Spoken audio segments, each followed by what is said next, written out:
Ciao, benvenuti su Farming Simulator MATLAB, il canale di YouTube che affronta Farming Simulator 25 da un punto di vista più matematico.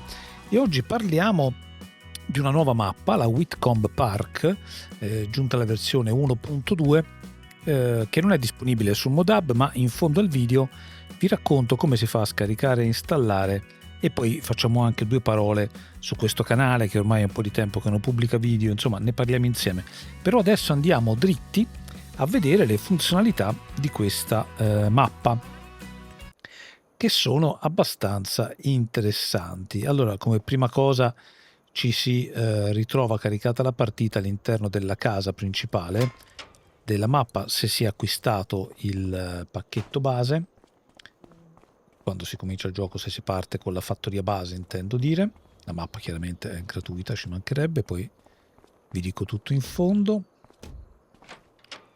Allora, questa è la fattoria se si compra se si parte con la fattoria di base. Però prima volevo farvi vedere, eccoci qua, su questa immagine, questo è il treno, un normalissimo treno che si può chiaramente noleggiare per un tot all'ora come sempre, e poi si può caricare con le nostre merci e mandare nei paesi vicini.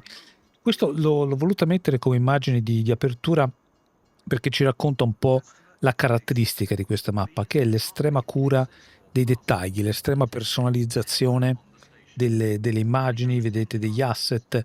Questa stazione per esempio è resa in maniera perfetta, lo stesso treno è disegnato ad hoc, siamo su una mappa inglese e anche il treno appunto è realizzato in questo modo. Qui c'è anche il drink menu del bar della stazione, che chiaramente non è aperto, e qui il passaggio pedonale sopra i binari. In fondo vedete un po' come si configura questa mappa. Ora qui siamo, adesso vediamo il PDA nella zona a sud-ovest della mappa. Siccome il treno in stazione c'è il passaggio a livello abbassato, chiaramente quando il treno partirà il passaggio a livello si aprirà, e qui si cominciano a vedere delle maschere delle produzioni. Qui c'è una macchina, il traffico è attivo, e ricordate, si guida a sinistra, siamo su una mappa inglese, il traffico è attivo e si è fermato al passaggio a livello. Allora, le caratteristiche di questa mappa, come vedete le strade principali sono abbastanza larghe, questo è il PDA. Tra l'altro nel PDA, se vedete, non è facilissimo identificare le strade. Questo è il PDA in tutta la sua interezza, moltissimi campi di tante dimensioni, di diverse curvature e anche di diverse sbalzi di altezza. Adesso andremo a vedere. Vedete, questa è la strada principale dove siamo noi adesso, che poi prosegue, però le strade principali non sono tante, dove circola il traffico e dove possiamo lavorare, poi qui va a finire fuori mappa, dove possiamo lavorare anche con l'autodrive, perché poi ci sono moltissime strade secondarie, ad esempio questa, che poi ci conduce qui e poi ci conduce alla farm principale, che sono invece molto strette. Andiamole a vedere, vediamo dove ho la macchina è giusto appunto alla farm principale, e ne approfittiamo per fare subito un giro della farm principale. Vi dico dopo degli animali, qui ci sono un paio di bunker, un sacco di bunker, un sacco di capannoni dove poter mettere tutti i nostri mezzi. Qua addirittura c'è una pesa in questo celeste particolarmente assurdo, vedete lì c'è il peso del mezzo.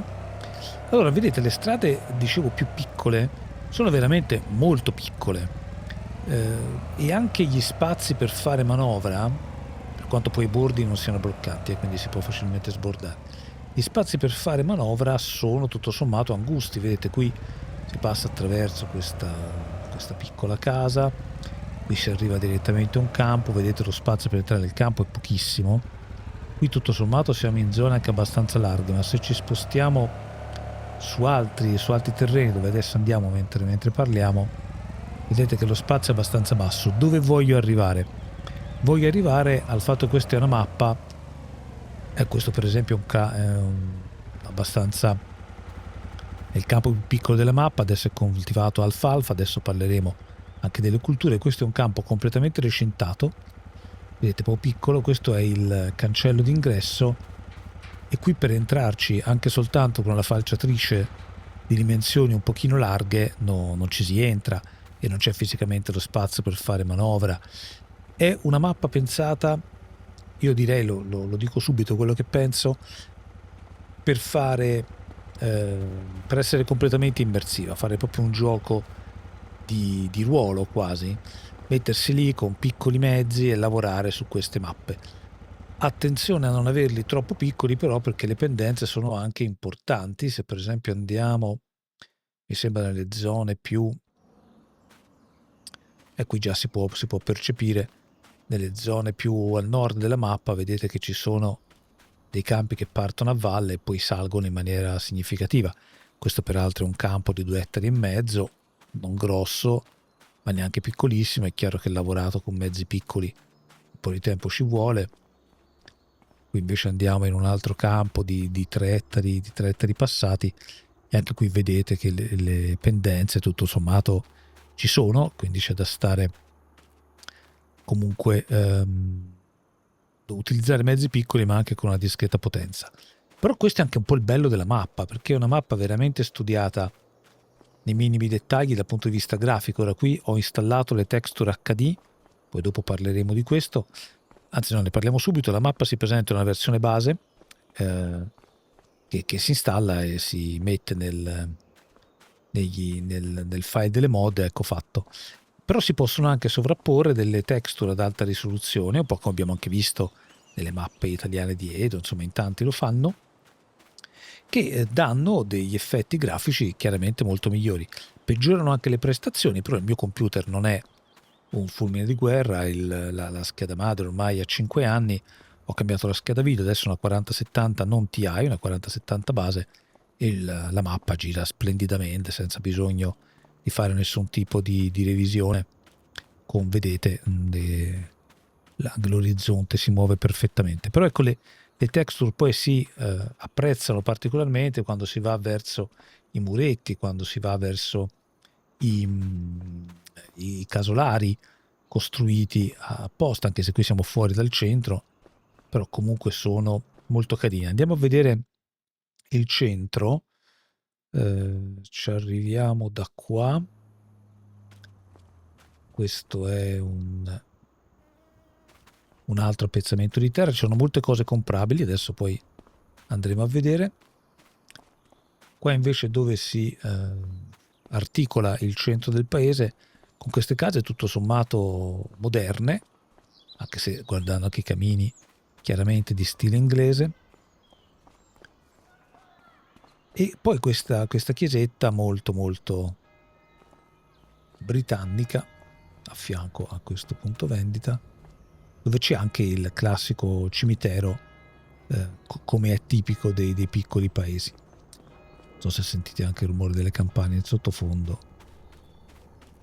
Vedete come è curato anche nell'interno. Avete visto prima anche la casa di partenza, che è tutta arredata e tutta visitabile internamente, e quindi si presta benissimo a questo gioco di ruolo, quasi da fare veramente con ritmi molto calmi e lavorando con mezzi molto piccoli. Questa peraltro, vedete, è la strada principale, poi da qui parte una delle tante strade secondarie. Guardate anche com'è carino il terreno dal punto di vista visivo, è veramente una gran mappa. Qui si passa sotto la ferrovia e si arriva e si sbuca dall'altra parte. Vedete l'effetto veramente molto molto bello, anche come è costruita la vegetazione intorno, molto molto non curata e quindi molto bella da vedere. Ci sono anche poi degli specchi d'acqua con tanto di battello che navigano. Andiamo a vedere le caratteristiche della mappa. Partiamo dai terreni. Allora, non ci sono terreni personalizzabili, cioè non ci sono spazi lasciati bianchi dove si può andare a inserire le nostre attività, perché questo può essere un minus, perché il livello di produzioni, la vediamo qui, le produzioni non è che siano poi tantissime, sono soltanto queste. Quindi c'è la carpenteria, il forno, l'impianto di lavorazione delle patate, quindi alcune sono anche specifiche, che sono specifiche per questa mappa. L'oleificio, che permette di fare anche l'olio di papavero, l'olio di lino, insomma poi dopo andremo a vedere le produzioni, il caseificio e la segheria e il forno. Però mancano per esempio la sartoria, per dirne una, che su una mappa inglese tutto sommato ci poteva stare. Il problema può essere dove la metto la sartoria, no? Se volessi inserirla per conto mio e non volessi sacrificare un campo, per esempio, casualmente, siamo qui davanti al 57 che è un campo tutto sommato piano, posso comunque comprarmelo, ridurre il campo, metterci una segheria, siamo a bordo strada e va bene così, una sartoria volevo dire, la segheria c'è già nel gioco base. Un'altra cosa che si può fare, la vediamo qui, questa è una farm, poi faremo il giro delle farm, dove c'è un ovile, eccolo qua.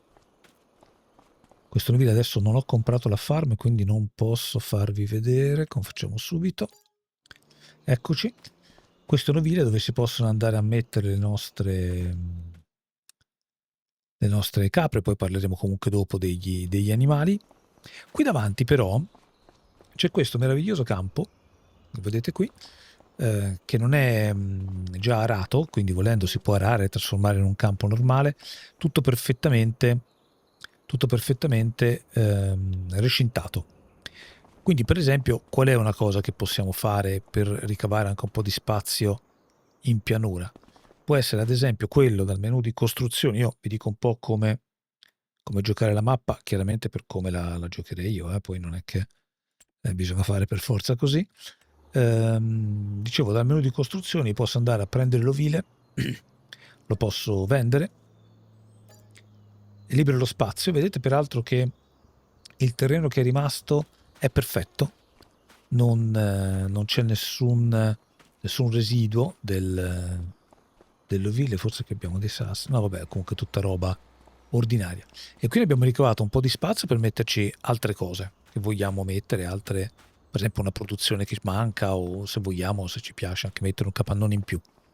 E poi possiamo invece crearci dei pascoli anche altrettanto belli usando la mod dei pascoli senza recinto di cui abbiamo parlato in video precedenti, di cui hanno parlato in tanti, lo trovate sul Modab e questo consente di fare, eccoci qui, andiamo animali, si può fare sia per i bovini che anche per gli ovini, lo facciamo qua.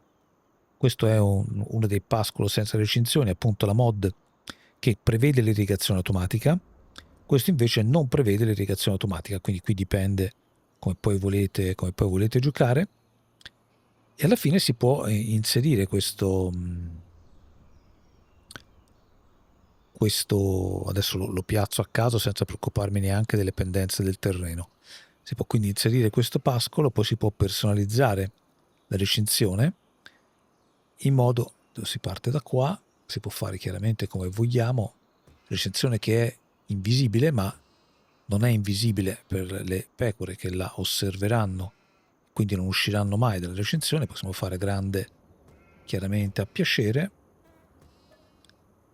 Seminare il prato direi di no, perché abbiamo già il prato naturale che sta lì sotto, ed ecco fatto che ci siamo costruiti il nostro pascolo all'interno di questa recinzione. Ora qui non ho fatto caso alle pendenze del terreno, quindi è venuto uno scalino, chiaramente va eliminato, ma insomma quello si fa a parte.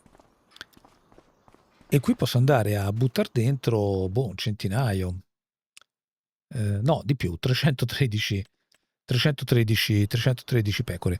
Chiaramente è molto più bello dal punto di vista scenico perché è un pascolo all'aria aperta, comunque le pecore producono la lana se sono pecore da lana o il latte se sono pecore da latte, e noi accediamo al recinto tramite questo cancello e qua possiamo andare a fare quello che vogliamo. Qui ripeto siamo nel campo 74 che è una fattoria peraltro di cui dopo parliamo. Questo per dire che dal punto di vista delle produzioni, se ci piace mettere tante produzioni del gioco o di mod, questa cosa non è facilissima all'interno di questa mappa perché le pendenze sono tante, tanti campi hanno pendenze e non ci sono spazi bianchi da poter mettere.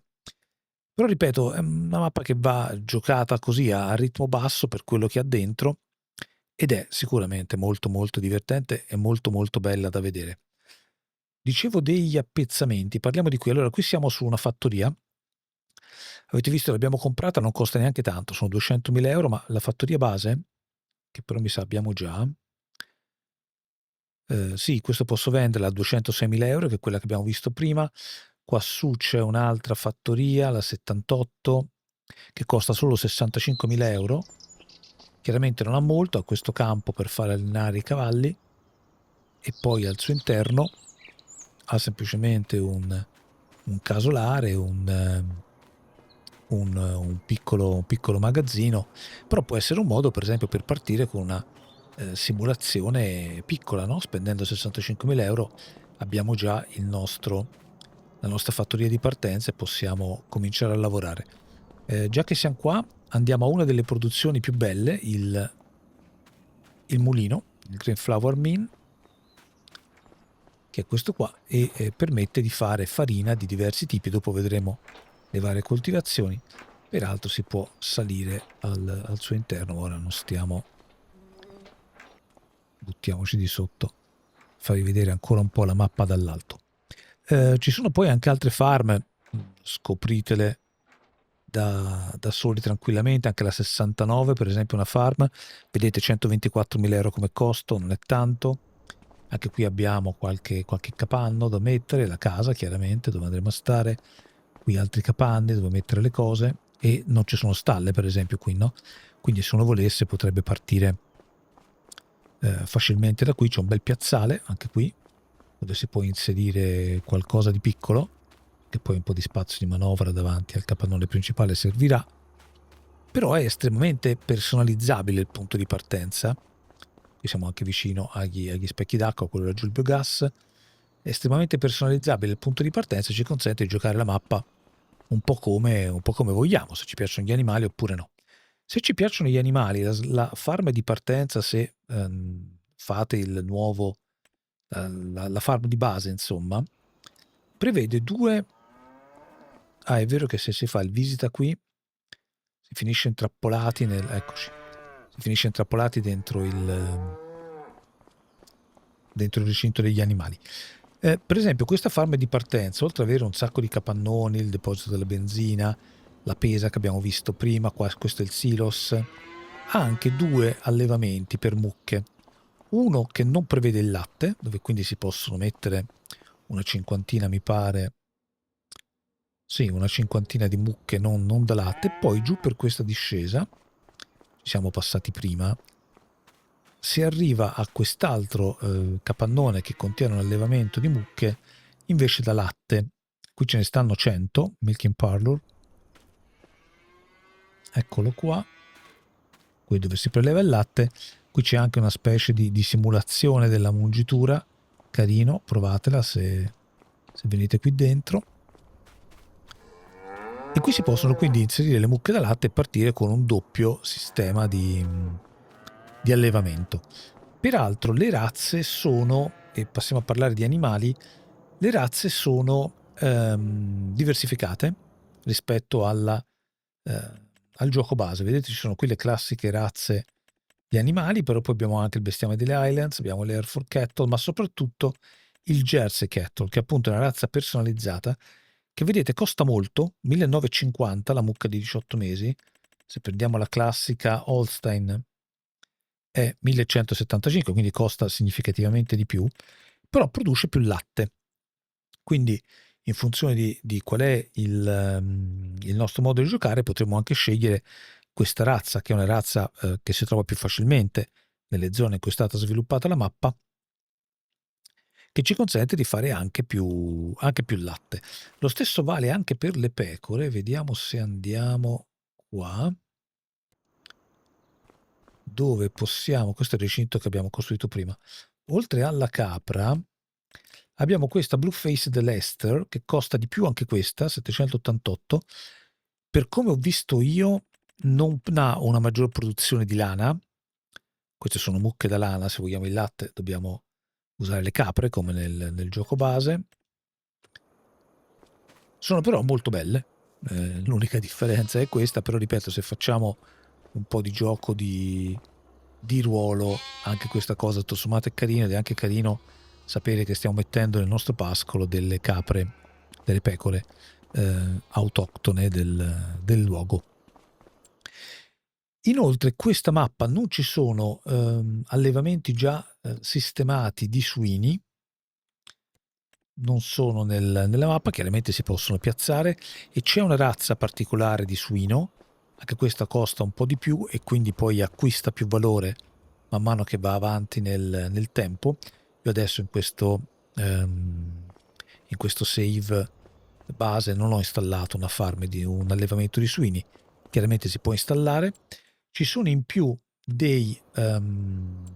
un animale in più, anche questo è inutile ma che ripeto dà il senso del gioco. Lo andiamo a vedere nella casa principale, direi qua.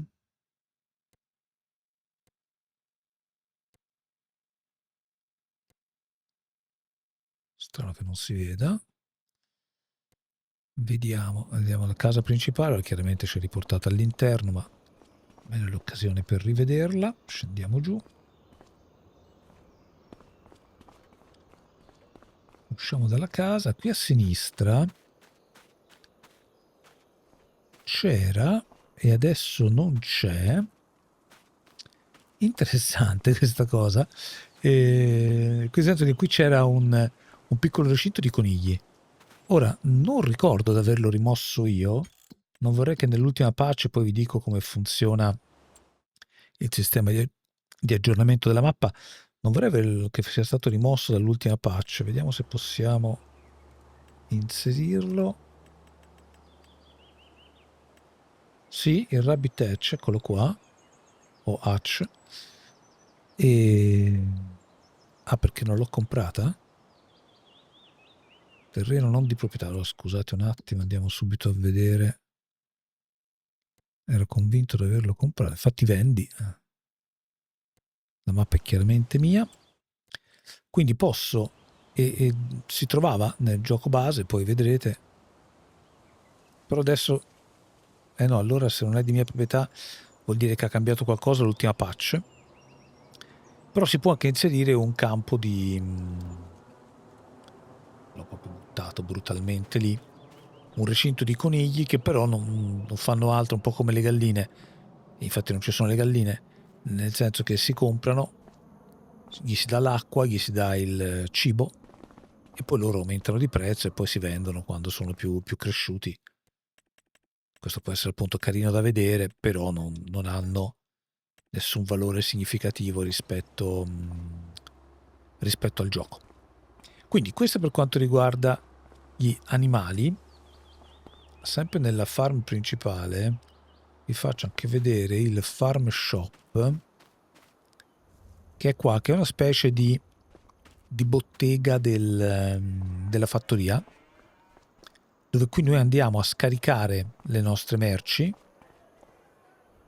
Scusate, ho saltato invece di aprire la porta. Che poi finiscono in esposizione all'interno di questo negozio, dove viene la gente e li compra. Per noi è un punto vendita come un altro, niente di particolare, però anche questa è una trovata carina che, ripeto, favorisce il gioco di ruolo. Quindi per quello dicevo che a me sembra una mappa molto adatta a fare appunto gioco di ruolo. Quindi questo per quanto riguarda gli animali. Per quanto riguarda le culture, abbiamo una serie di culture molto varie, oltre ad avere un calendario personalizzato, però non abbiamo soltanto le culture base, abbiamo anche la patata e il pioppo, vedete abbiamo il papavero, il poppy, abbiamo il riso chiaramente, abbiamo la sega, le rai, abbiamo il sorgo, spinaci, tacco, le uva, la segale verde, questa è una cultura di riempimento, la mostarda, abbiamo lo spelt, il farro, il triticale. Ecco, il triticale per esempio ho fatto delle prove specifiche, già che qui dovremo parlare un pochino più di matematica. Il triticale produce più paglia, abbastanza più paglia, quasi un 20% in più, rispetto a un altro frumento. Quindi su un campo piccolo che magari lavoriamo con mezzi piccoli, avere più paglia che rimane può essere una cosa utile, perché almeno immagazziniamo più paglia, banalmente. ed è un motivo per fare una cultura invece che un'altra. I campi di triticale sono già operativi vediamo qui, eccoci qua. Sono già in mappa, sono per esempio questi qua su, vedete che poi come aspetto, adesso li andiamo a vedere, assomigliano in tutto e per tutto al frumento, però vedete il tipo di prodotto dello zoom qua. Nello zoom qua in basso si vede il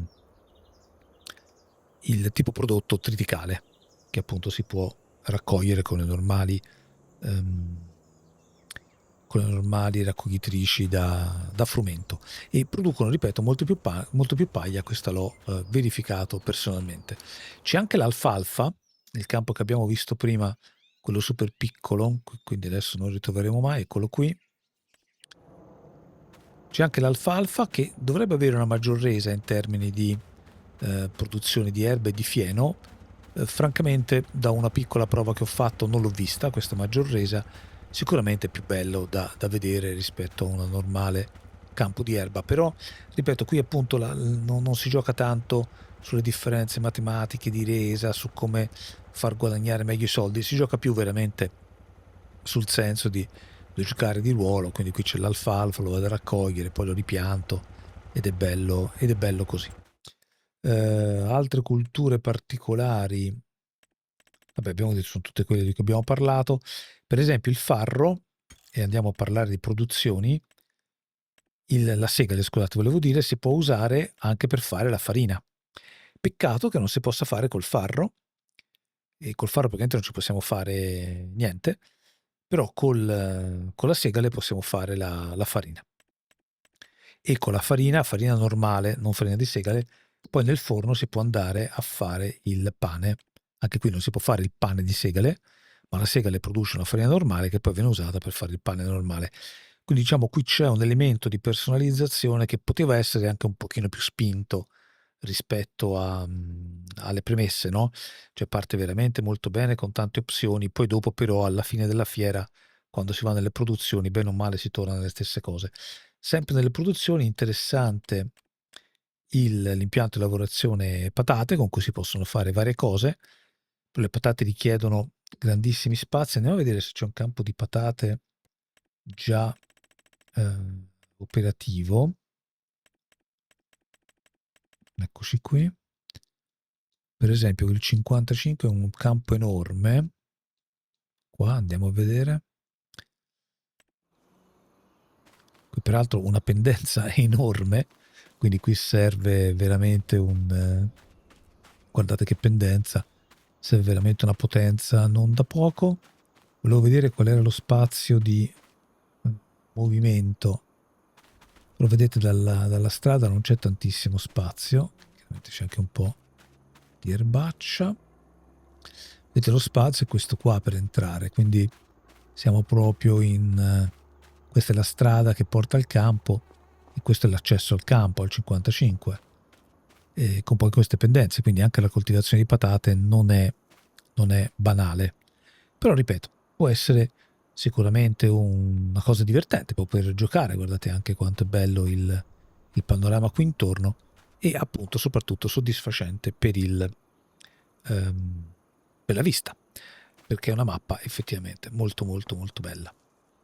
Allora andiamo a vedere, vi dicevo le ultime due cose, passiamo alla schermata di introduzione. Vi faccio vedere come si scarica la mappa in questo momento, perché poi andrà sul Modab, e da quanto si legge nella pagina Facebook di Oxygen David, che è il creatore della mappa, la mappa sarà anche disponibile per console. Chiaramente poi questo dipenderà da tutta la varia procedura Giant, che sapete non è bypassabile. Però per quanto riguarda il PC invece si può bypassare. Infatti Oxygen David ha la sua pagina su itch.io, che andiamo a vedere adesso. Eccoci qua. Vi lascio chiaramente l'indirizzo in descrizione, la pagina di Oxygen David su itch.io, dove appunto si può scaricare la Whitcomb Farm Park, anzi Park Farm, Whitcomb Farm Park, alla versione 1.2 in questo momento, ma chiaramente verranno messi altre versioni. Oxygen David è uno dei maggiori creatori di mappe, è molto dedito alle sue mappe, che sicuramente sono curate e ricevono sicuramente aggiornamenti. Ci sono ancora un paio di piccoli bug, uno per esempio era proprio legato all'alfa alfa, che quando veniva mietuto in realtà la texture del campo non cambiava, quindi rimaneva come se fosse cresciuto, una cosa molto brutta, ma è stata già fissata nella patch che è uscita nell'1.2. Altre cose verranno sicuramente risolte. Qui c'è la descrizione della mappa, ci sono le crop aggiunte, le produzioni eccetera, e c'è la possibilità di fare, questo sono il log della patch che non richiede un nuovo save, e c'è la possibilità di fare download now qui si può, volendo fare una donazione, io chiaramente l'ho fatta, dietro queste mappe ci sono mesi di lavorazione e mi sembra giusto riconoscere questo. Eccoci, forse avete sentito, mi era partita una telefonata, non avevo spento il telefono. Comunque, dicevamo, le donazioni sono particolarmente importanti, questi creatori di mappe non ricevono chiaramente sussidi, a meno finché sono fuori dal MODAB, quindi dargli una donazione è utile, però si può anche non fare, basta cliccare qui su no thanks, just take me to the downloads, e si arriva direttamente nella pagina dove è possibile scaricare la versione aggiornata della mappa. Ci sono poi il pacchetto aggiuntivo, l'abbiamo visto prima, il pacchetto aggiuntivo l'abbiamo visto prima qua, nel texture, dove qui anche qui si può fare un'ulteriore donazione, visto che si tratta di qualcosa di aggiuntivo. Qui vedete la differenza di qualità delle texture, e anche qui si fa al solito download now con la donazione, che si può anche ovviamente skippare. Le informazioni per come poi si costruisce la cartella finale da mettere nella cartella mod del nostro gioco le trovate direttamente nel file, oppure potete cercare un video di Scroft che fa proprio il passo passo per l'installazione della mod, che vi lascio anche questo chiaramente in descrizione.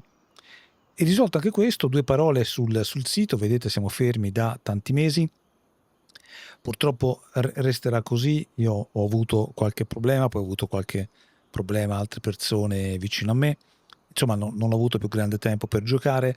Poi c'è anche un altro aspetto che mi ha colpito molto. Io mi stavo concentrando appunto sugli aspetti più matematici del gioco, e c'era un modder che si chiama Arrow, che aveva fatto alcune mod di cui abbiamo parlato sul canale, la mod sull'umidità, sull'irrigamento dei campi, la mod sulla gestione del bestiame, stava preparando una mod sull'usura dei mezzi, che però ha abbandonato il magnifico lavoro del modder per incompatibilità con la gestione di Giant, che chiaramente non rende facilissima l'applicazione di mod particolarmente invasive come erano quelle di Harrow. E quindi adesso insistere con le sue mod, che sono comunque ancora presenti e scaricabili sul ModHub, ma anche sul suo sito di GitHub, però non essendo più gestite, essendo mod molto complesse che hanno un impatto forte sul gioco, richiedono costante aggiornamento, e se il modder le lascia lì e non le arricchisce, ma non soltanto non le manutiene, ecco, potremmo dire, cioè non le tiene al passo con l'evoluzione del gioco, il rischio che si rompa qualcosa è veramente molto facile. E quindi anche questo di fatto ha ridotto le mod. Però quando capita, quando ci saranno mappe come questa o delle mod particolarmente interessanti dal punto di vista della simulazione, sicuramente tornerò a fare video. Nel frattempo, comunque, non per questo non ci si può divertire a giocare a Farming Simulator 25, e spero che continuiate a farlo esattamente come lo farò io. A presto allora e buona giornata.